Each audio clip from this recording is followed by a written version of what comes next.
ಸಾಮಾನ್ಯ ಜ್ಞಾನ ಟಾಪ್ 30 ಪ್ರಶ್ನೋತ್ತರ ಕಾರ್ಯಕ್ರಮಕ್ಕೆ ಸ್ವಾಗತ ಸುಸ್ವಾಗತ. ಈ ಒಂದು ಎಪಿಸೋಡನ್ನು ಸಂಪೂರ್ಣವಾಗಿ ನೋಡಿ. ಇಷ್ಟವಾದಲ್ಲಿ ಲೈಕ್ ಮಾಡಿ, ಶೇರ್ ಮಾಡಿ, ಕಮೆಂಟ್ ಮಾಡಿ. ಇಲ್ಲಿ ಕೊಟ್ಟಿರುವಂತಹ ಪ್ರತಿಯೊಂದು ಪ್ರಶ್ನೆಯೂ ಕೂಡ ಮುಂಬರುವಂತಹ ಯಾವುದೇ ರೀತಿಯ ಸ್ಪರ್ಧಾತ್ಮಕ ಪರೀಕ್ಷೆಗಳು, FDA, SDA, ಶಿಕ್ಷಕರ ನೇಮಕಾತಿ, ಪೊಲೀಸ್ ನೇಮಕಾತಿ, PDO ಎಲ್ಲವೂ ಕೂಡ ಅತ್ಯುಪಯುಕ್ತವಾಗಿರುತ್ತೆ. ಪ್ರಶ್ನೆಗಳಿಗೆ ಉತ್ತರವನ್ನು ಸರಳ ವಿವರಣೆಗಳ ಜೊತೆಗೆ ನೀಡಲಾಗಿದೆ. All the best. ಇಲ್ಲಿ ಪ್ರಪಂಚದಲ್ಲಿ ಅತಿ ದೊಡ್ಡದಾದ ಸಿಹಿ ನೀರಿನ ಸರೋವರಗಳಲ್ಲಿ ಒಂದಾದ ಬೈಕಲ್ ಸರೋವರವಿದೆ. ರಷ್ಯಾ. ಬೈಕಲ್ ಸರೋವರ ರಷ್ಯಾದಲ್ಲಿದೆ. ಇದು ಅತ್ಯಂತ ದೊಡ್ಡದಾದ ಸಿಹಿ ನೀರಿನ ಸರೋವರ. 1 ಈಸ್ ದಿ ರೈಟ್ ಆನ್ಸರ್. ಆಕೆಯ ಹೆಸರನ್ನು ಮೊಘಲರ ಫರ್ಮಾನುಗಳ ಮತ್ತು ನಾಣ್ಯಗಳ ಮೇಲೆ ಬರೆಯಲಾಗಿದ್ದು, ಆ ಮುಘಲ್ ರಾಣಿಯ ಹೆಸರೇನು? ನೂರ್ ಜಹಾನ್. ನೂರ್ ಜಹಾನ್ ಮುಘಲ್ ದೊರೆ ಜಹಾಂಗೀರ್ನ ಕೊನೆಯ ಹೆಂಡತಿ. ನೂರ್ ಜಹಾನಳ ಹೆಸರನ್ನು ಮೊಘಲರ ಫರ್ಮಾನುಗಳ ಮತ್ತು ನಾಣ್ಯಗಳ ಮೇಲೆ ಕೆತ್ತಲಾಗಿತ್ತು. 1 ಈಸ್ ದಿ ರೈಟ್ ಆನ್ಸರ್.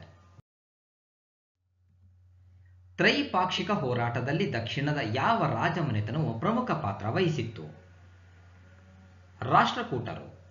ಕನ್ನಡಿಗರಾದ ರಾಷ್ಟ್ರಕೂಟರು ಕ್ರಿಸ್ತಶಕ 753ರಿಂದ ರಾಜ್ಯಭಾರ ನಡೆಸಿದರು. ದಕ್ಷಿಣ ಭಾರತದಿಂದ ಉತ್ತರ ಭಾರತದವರೆಗೂ ಸಾಮ್ರಾಜ್ಯ ವಿಸ್ತರಿಸಿದರು.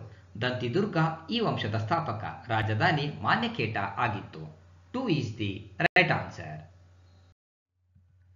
ಪಶ್ಚಿಮದ ಜಲಯಾನದಿಂದ ಭಾರತವನ್ನು ತಲುಪಬಹುದೆಂದು ಮೊದಲು ಸಲಹೆಯನ್ನ ಇತ್ತವರು ಯಾರು? ಎರಾಟೋಸ್ಥನೀಸ್. ಎರಾಟೋಸ್ಥನೀಸ್ ಪ್ರಖ್ಯಾತ ಭೂಗೋಳಶಾಸ್ತ್ರಜ್ಞ. ಹಿಪೋಕ್ರಟಿಸ್ ಗ್ರೀಸ್ ದೇಶದವನು. ಇವನಿಗೆ ವೈದ್ಯಕೀಯ ಶಾಸ್ತ್ರದ ಪಿತಾಮಹ ಎನ್ನುವರು. 4 ಈಸ್ ದಿ ರೈಟ್ ಆನ್ಸರ್. ಸಸ್ಯಗಳು 2 ಬಗೆಯ ಸಾಗಾಣಿಕಾ ಅಂಗಾಂಶಗಳಾದ ಝೈಲಮ್ ಮತ್ತು ಫ್ಲೋಯಂಗಳನ್ನು ಹೊಂದಿವೆ. ಅವುಗಳಲ್ಲಿ ಫ್ಲೋಯಂನ ಕಾರ್ಯವೇನು? ಆಹಾರ ಸಾಗಾಣಿಕೆ.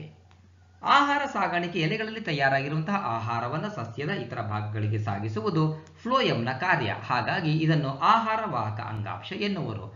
ನೀರು ಹಾಗೂ ಖನಿಜ ಲವಣಾಂಶಗಳನ್ನು ಸಾಗಿಸುವುದು ಝೈಲಮ್ನ ಕಾರ್ಯ. ಬೇರಿನಿಂದ ಸಸ್ಯದ ಇತರ ಭಾಗಗಳಿಗೆ ಸಾಗಿಸುತ್ತದೆ. ಹಾಗಾಗಿ ಝೈಲಮ್ ಅನ್ನು ಜಲವಾಹಕ ಅಂಗಾಂಶ ಎನ್ನುವರು. 2 ಈಸ್ ದಿ ರೈಟ್ ಆನ್ಸರ್. ಭಾರತವು 9 ಕಡಲ ತೀರದ ರಾಜ್ಯಗಳನ್ನು ಹೊಂದಿದೆ. ಆದರೆ ಹೆಚ್ಚಾಗಿ ಗುಜರಾತ್ ಕರಾವಳಿಯಲ್ಲಿ ಅರ್ಧಕ್ಕಿಂತಲೂ ಹೆಚ್ಚಿನ ಉಪ್ಪು ತಯಾರಾಗುವುದು. ಇದಕ್ಕೆ ಕಾರಣವೇನು? ಸಮುದ್ರ ನೀರಿನ ಬಾಷ್ಪೀಭವನದ ಮೂಲಕ ಉಪ್ಪಿನ ತಯಾರಿಕೆಗೆ ಕಡಿಮೆ ಮಳೆ ಮತ್ತು ಸಂಬಂಧಿಸಿದ ಆರ್ದ್ರತೆಗಳು ಸೂಕ್ತವಾಗಿರುವುದು.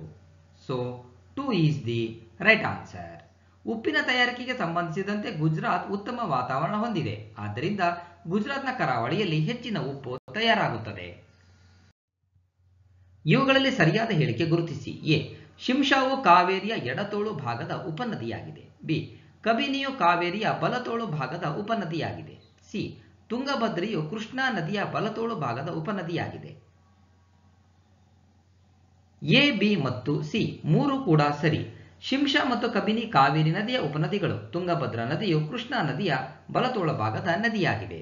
4 ಈಸ್ ದಿ ರೈಟ್ ಆನ್ಸರ್.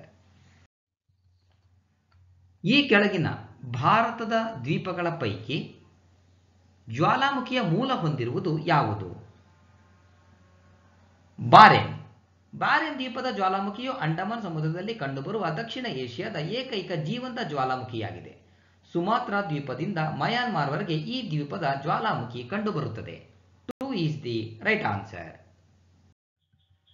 ಈ ಮುಂದಿನ ಯಾವ ನಿಯತಕಾಲಿಕ ಗಾಳಿಯು ಸಮುದ್ರದಿಂದ ಭೂಮಿಯ ಕಡೆಗೆ ಬೀಸಿ ಬೇಸಿಗೆ ಮುಂಗಾರನ್ನು ಉಂಟು ಮಾಡುತ್ತದೆ? ನೈಋತ್ಯ. 3 is the right answer. Welds ಹುಲ್ಲುಗಾವಲು ಪ್ರದೇಶ ಇರುವುದು? ಆಫ್ರಿಕಾ. ವೆಲ್ಡ್ಸ್ ಹುಲ್ಲುಗಾವಲು ಪ್ರದೇಶ ಆಫ್ರಿಕಾದಲ್ಲಿದೆ. ಯುರೇಷಿಯಾದಲ್ಲಿ ಸ್ಟೆಪೀಸ್, ದಕ್ಷಿಣ ಅಮೆರಿಕ ಪಾಂಪಾಸ್, ಉತ್ತರ ಅಮೆರಿಕ ಪ್ರೈರೀಸ್ ಹುಲ್ಲುಗಾವಲುಗಳನ್ನು ನೋಡಬಹುದು. 2 is the right answer. 23.5 degree N north Karnataka Sankranti ವೃತ್ತವು ಭಾರತದ ಈ ಕೆಳಗಿನ ರಾಜ್ಯಗಳ ಮೂಲಕ ಹಾದು ಹೋಗುತ್ತದೆ. ಕ್ರಮವಾಗಿ ಗುಜರಾತ್, ರಾಜಸ್ಥಾನ್, ಮಧ್ಯಪ್ರದೇಶ್, ಛತ್ತೀಸ್ಗಢ, ಜಾರ್ಖಂಡ್, ಪಶ್ಚಿಮ ಬಂಗಾಳ, ತ್ರಿಪುರಾ ಹಾಗೂ ಮಿಜೋರಾಂ ಮುಖಾಂತರ ಹಾದು ಹೋಗುತ್ತದೆ. 3 ಈಸ್ ದಿ ರೈಟ್ ಆನ್ಸರ್. ಯಾವ ರೇಖಾಂಶವು ಹಿಂದೂ ಮಹಾಸಾಗರ ಮತ್ತು ಪೆಸಿಫಿಕ್ ಸಾಗರಗಳ ಮಧ್ಯೆ ಗಡಿ ರೇಖೆಯನ್ನು ರೂಪಿಸುತ್ತದೆ? ಕೇಪ್ ಆಫ್ ತಸ್ಮೇನಿಯಾದ ರೇಖಾಂಶ. ಕೇಪ್ ಆಫ್ ತಸ್ಮೇನಿಯಾದ ರೇಖಾಂಶವು ಹಿಂದೂ ಮಹಾಸಾಗರ ಮತ್ತು ಪೆಸಿಫಿಕ್ ಸಾಗರಗಳ ಮಧ್ಯೆ ಗಡಿ ರೇಖೆಯನ್ನು ರೂಪಿಸುತ್ತದೆ. 3 is the right answer. ಕೆಳಗಿನವುಗಳಲ್ಲಿ ಕನಕದಾಸರನ್ನು ಗುರುತಿಸುವ ಕೃತಿ ಯಾವುದು? ರಾಮಧಾನ್ಯ ಚರಿತೆ. ಕನಕದಾಸರ ಕೃತಿಗಳು ನಳಚರಿತ್ರೆ, ಹರಿಭಕ್ತ ಸಾರ, ನೃಸಿಂಹವಾಸ್ತವ, ರಾಮಧಾನ್ಯ ಚರಿತೆ ಹಾಗೂ ಮೋಹನ ತರಂಗಿಣಿ. 3 is the right answer. 360ನೇ ಕಲಮಿನಡಿ ಘೋಷಿಸಲ್ಪಟ್ಟ ವಿತ್ತೀಯ ತುರ್ತು ಪರಿಸ್ಥಿತಿಯು ಕೇಂದ್ರ ಸಂಸತ್ತಿನಿಂದ ಅನುಮೋದನೆಗೊಳ್ಳದ ಹೊರತು ಡ್ಯಾಶ್ ದಿನಗಳ ಅಂತ್ಯದ ನಂತರ ನಿಲುಗಡೆಯಾಗುವುದು. 60 ದಿನಗಳು ಅಂದರೆ 2 ತಿಂಗಳು. ಸಂವಿಧಾನದ ವಿಧಿ 360 ಹಣಕಾಸಿನ ತುರ್ತು ಪರಿಸ್ಥಿತಿಗೆ ಸಂಬಂಧಿಸಿದ ಉಪಬಂಧಗಳ ಬಗ್ಗೆ ವಿವರಿಸುತ್ತದೆ. 4 is the right answer. ನೇರಳಾತೀತ ಬೆಳಕಿನ ಆವರ್ತಾಂಕವು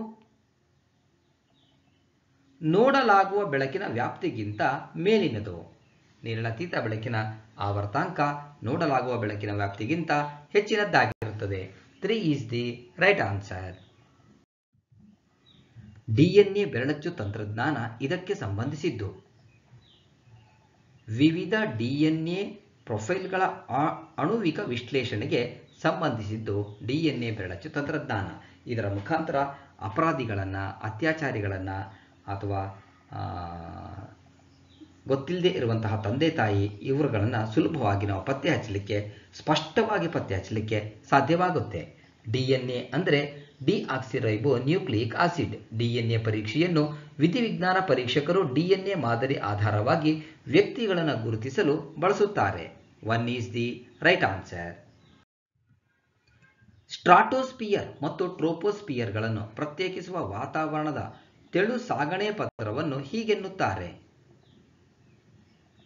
ಟ್ರೋಪೋಪಾಸ್ ಎನ್ನುವರು. ಸ್ಟ್ರಾಟೋಸ್ಪಿಯರ್ ಮತ್ತು ಟ್ರೋಪೋಸ್ಪಿಯರ್ಗಳನ್ನು ಪ್ರತ್ಯೇಕಿಸುವ ವಾತಾವರಣದ ತೆಳು ಸಾಗಣೆ ಪದರವನ್ನು ಟ್ರೋಪೋಪಾಸ್ ಎನ್ನುವರು. 1 is the right answer. ಜಲಮಾಲಿನ್ಯವನ್ನು ಸೂಚಿಸುವ ಸಸ್ಯ ಜಾತಿ ಪ್ರಭೇದವು ಐಕಾರ್ನಿಯ ಜಾತಿ ಪ್ರಭೇದ. ಇದು ಜಲಮಾಲಿನ್ಯವನ್ನು ಸೂಚಿಸುವ ಸಸ್ಯ ಜಾತಿ ಪ್ರಭೇದವಾಗಿದೆ. 2 is the right answer. ಕರ್ನಾಟಕದ ದಕ್ಷಿಣ ಕನ್ನಡ ಜಿಲ್ಲೆಯಲ್ಲಿ ಗಂಭೀರ ಆರೋಗ್ಯ ತೊಂದರೆ ಉಂಟು ಮಾಡಿದ ಕೀಟನಾಶಕ ಎಂಡೋಸಲ್ಫಾನ್. ಇದು ಅತ್ಯಂತ ಗಂಭೀರ ಆರೋಗ್ಯದಲ್ಲಿಗೆ ತೊಂದರೆಯನ್ನು ಉಂಟು ಮಾಡಿರುವಂತಹ ಕೀಟನಾಶಕ. 2 is the right answer. ಇವತ್ತಿಗೂ ಕೂಡ ಇದರಿಂದ ನರಳುತ್ತಿರೋರನ್ನ ನಾವು ದಕ್ಷಿಣ ಕನ್ನಡ ಜಿಲ್ಲೆಯಲ್ಲಿ ನೋಡಬಹುದು. ತೆಂಗಿನ ಗಿಡಗಳಿಗೆ ಸಿಂಪಡಣೆ ಮಾಡಿರುವಂತಹ ಈ ಕೀಟನಾಶಕ ಅತ್ಯಂತ ಹಾನಿಕಾರಕ. ಮಾನವನಲ್ಲಿ ಸೀಸಕ್ಕೆ ತೀವ್ರ ಒಡ್ಡುವಿಕೆಯಿಂದ ಉಂಟಾಗುವ ರೋಗ ಪ್ಲಂಬಿಸಮ್. ಮಾನವನಲ್ಲಿ ಸೀಸಕ್ಕೆ ತೀವ್ರ ಒಡ್ಡುವಿಕೆಯಿಂದ ಉಂಟಾಗುವ ರೋಗ ಫ್ಲಂಬಿಸಮ್ ಎನ್ನುವರು. 3 is the right answer. Palaeo ecology ಅಂದರೆ ಪೇಲಿಯೋ ಪರಿಸರ ಇದಕ್ಕೆ ಸಂಬಂಧಿಸಿದೆ. ದೂರದ ಭೌಗೋಳಿಕವಾಗಿ ಹಿಂದೆ ಅಸ್ತಿತ್ವದಲ್ಲಿದ್ದ ಜೀವಿಗಳ ಮತ್ತು ಅವುಗಳ ಪರಿಸರಕ್ಕೆ ಸಂಬಂಧಿಸಿದೆ. 2 is the right answer. ಇವುಗಳಲ್ಲಿ ಮಾನೋ ಪೊಟ್ಯಾಷಿಯಂ ಟಾರ್ಟರೇಟ್ ಅನ್ನು ಯಾವುದಕ್ಕೆ ಬಳಸುತ್ತಾರೆ? ಬೇಕರಿ ತಿನಿಸುಗಳಲ್ಲಿ ಮಾನೋ ಪೊಟ್ಯಾಷಿಯಂ ಟಾರ್ಟರೇಟ್ ಅನ್ನು ಬಳಸುವರು. ಪೊಟ್ಯಾಷಿಯಂ ಸಲ್ಫೇಟ್ ರಸಗೊಬ್ಬರ ತಯಾರಿಕೆಗೆ, ಪೊಟ್ಯಾಷಿಯಂ ಬ್ರೋಮೈಡ್ ಫೋಟೋಗ್ರಫಿಯಲ್ಲಿ ಹಾಗೂ ಪೊಟ್ಯಾಷಿಯಂ ನೈಟ್ರೇಟ್ ಗನ್ ಪುಡಿಯಲ್ಲಿ ಬಳಸುವರು. 3 is the right answer. ಈ ಮೊದಲು ಸೊಳ್ಳೆಗಳನ್ನು ಕೊಲ್ಲಲು DDT ಬಳಸಲಾಗುತ್ತಿತ್ತು. ಇತ್ತೀಚಿನ ವರ್ಷಗಳಲ್ಲಿ DDTಯನ್ನು ಬಳಸಿ ಸೊಳ್ಳೆಗಳನ್ನು ಕೊಲ್ಲುವುದು ಕಠಿಣವಾಗುತ್ತಿದೆ. DDTಯಿಂದ ಸೊಳ್ಳೆಗಳು ಪ್ರತಿರಕ್ಷಾ ಗುಣವನ್ನು ಯಾವ ತತ್ವವು ವಿವರಿಸುತ್ತದೆ? ನಿಸರ್ಗದ ಆಯ್ಕೆ ಸಿದ್ಧಾಂತ. ನಿಸರ್ಗದ ಆಯ್ಕೆ ಸಿದ್ಧಾಂತ ಇದನ್ನು ವಿವರಣೆ ಮಾಡೋದು. ಯಾಕಂತ ಹೇಳಿದ್ರೆ ಅವು ಕೂಡ ಈಗ DDTಯ ವಿರುದ್ಧವಾಗಿ ರೆಸಿಸ್ಟೆನ್ಸ್ ಪವರನ್ನು ಬೆಳೆಸ್ಕೊಂಡಿರೋದು ಇದರಲ್ಲಿ ಗೊತ್ತಾಗತ್ತೆ. ಅಂದರೆ ಇದು ನಿಸರ್ಗವೇ ಆಯ್ಕೆ ಮಾಡಿರೋಂಥದ್ದು. 4 is the right answer. ದೈತ್ಯ ಪಾಂಡ ಐಲುರೋಪೊಡಾ ಮೆಲನೋಲ್ಯುಕಾ. ಐಲುರೋಪೊಡಾ ಮೆಲನೋಲ್ಯುಕಾ ಇದರ ಸಂಕೇತವಾಗಿದೆ. ನಿಸರ್ಗಕ್ಕಾಗಿ ವಿಶ್ವ ವನ್ಯಜೀವಿ ನಿಧಿ. ದೈತ್ಯ ಪಾಂಡ ನಿಸರ್ಗಕ್ಕಾಗಿ ವಿಶ್ವ ವನ್ಯಜೀವಿ ನಿಧಿ ಇದರ ಒಂದು ಸಂಕೇತವಾಗಿದೆ. ಎ. ಚಿಲ್ಕಾವು ಮೇಲ್ಮೈ ವಿಸ್ತೀರ್ಣದಿಂದ ಭಾರತದ ಅತಿದೊಡ್ಡ ಕೊಳ. ಬಿ. ಕ್ಯಾಸ್ಪಿಯನ್ ಸಮುದ್ರವು ಮೇಲ್ಮೈ ವಿಸ್ತೀರ್ಣದಿಂದ ಜಗತ್ತಿನ ಅತಿದೊಡ್ಡ ಕೊಳ. ಇವುಗಳಲ್ಲಿ ಸರಿಯಾದ ಹೇಳಿಕೆ ಅಥವಾ ಹೇಳಿಕೆಗಳನ್ನು ಗುರುತಿಸಿ. ಎ ಮತ್ತು ಬಿ ಎರಡೂ ಕೂಡ ಸರಿ. ಕೊಳಗಳು ಸಾಮಾನ್ಯವಾಗಿ ನೀರಿನ ಸ್ಥಾಯಿ ಕಾಯಗಳು. ಕೊಳಗಳ ಸುತ್ತಲೂ ಭೂಮಿಯಿಂದ ಆವರಿಸಲ್ಪಟ್ಟಿವೆ. ಸೊ ಕೊಟ್ಟಿರುವಂತಹ ಎ ಮತ್ತು ಬಿ ಎರಡೂ ಕೂಡ ಸರಿ. 3 ಈಸ್ ದಿ ರೈಟ್ ಆನ್ಸರ್. ಇವರಲ್ಲಿ ಯಾರು ಸಂವಿಧಾನದ ಕರಡು ಸಮಿತಿಯ ಸದಸ್ಯರಾಗಿರಲಿಲ್ಲ? ಪಂಡಿತ್ ಜವಾಹರಲಾಲ್ ನೆಹರು ಸಂವಿಧಾನದ ಕರಡು ಸಮಿತಿಯ ಸದಸ್ಯರಾಗಿರಲಿಲ್ಲ. ಸಂವಿಧಾನ ಕರಡು ಸಮಿತಿಯ ಸದಸ್ಯರು 7 ಜನ. ಅಧ್ಯಕ್ಷರು doctor B R Ambedkar.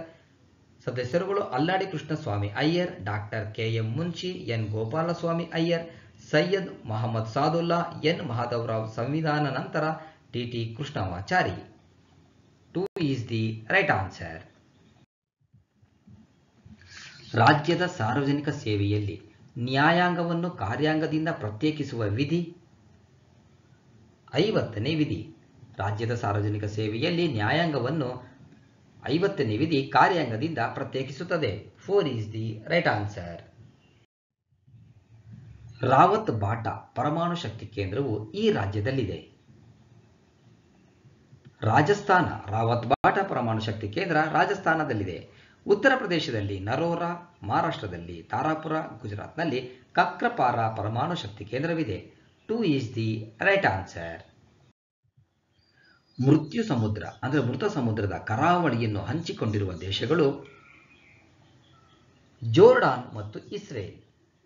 Jordan ಮತ್ತು ಇಸ್ರೇಲ್ ದೇಶಗಳು ಮೃತ್ಯು ಸಮುದ್ರದ ಕರಾವಳಿಯನ್ನು ಹಂಚಿಕೊಂಡಿದೆ. 1 ಈಸ್ ದಿ ರೈಟ್ ಆನ್ಸರ್. ಈ ಕೆಳಗಿನವುಗಳಲ್ಲಿ ಭಾರತದಲ್ಲಿ ಉಗಮವಾಗದ ನದಿ ಯಾವುದು? ಸಟ್ಲೇಜ್. ಸಟ್ಲೇಜ್ ಭಾರತದಲ್ಲಿ ಉಗಮವಾಗದ ನದಿ. ಸಟ್ಲೇಜ್ ನದಿ ಟಿಬೆಟ್ನ ರಾಕಸ್ ಸರೋವರದಲ್ಲಿ ಉಗಮವಾಗುವುದು. ಝೀಲಂ, ಚೀನಾಬ್, ರಾವಿ, ಬಿಯಾಸ್, ಸಟ್ಲೇಜ್ ಈ 5 ನದಿಗಳು ಪಂಜಾಬ್ ರಾಜ್ಯದ ಮೂಲಕ ಹರಿಯುವುದರಿಂದ ಪಂಜಾಬ್ ರಾಜ್ಯಕ್ಕೆ ಪಂಚ ನದಿಗಳ ರಾಜ್ಯ ಎನ್ನುವರು. 4 ಈಸ್ ದಿ ರೈಟ್ ಆನ್ಸರ್. ಸಂಪೂರ್ಣವಾಗಿ ಈ ವಿಡಿಯೋ ನೋಡಿದ್ದಕ್ಕೆ ಮತ್ತೊಮ್ಮೆ ನಿಮಗೆ ಹೃತ್ಪೂರ್ವಕವಾಗಿರುವಂತಹ ಧನ್ಯವಾದಗಳು. All the best. Thank you.